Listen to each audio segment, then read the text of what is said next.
তো এরপরে মসজিদ থেকে বের হয়ে আসে দেখি একটা দোকানে এই লোকটাই ভাঙচুর করছে, ক্যাশে হাত দিছে।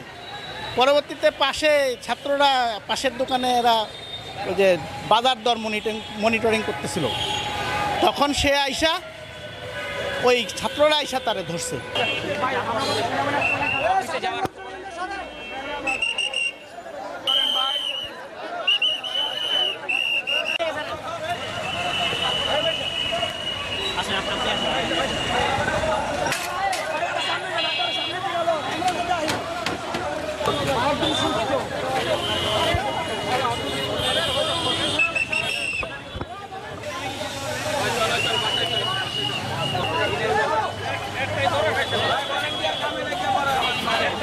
উনি ছিল মসজিদে ছিল, তারপরে ওখানে হঠাৎ করে ওনার বুকে সমস্যা ছিল, বুকে সমস্যা হওয়ার কারণে আল্লাহু আকবার বলে নিচে পড়ে গেছে।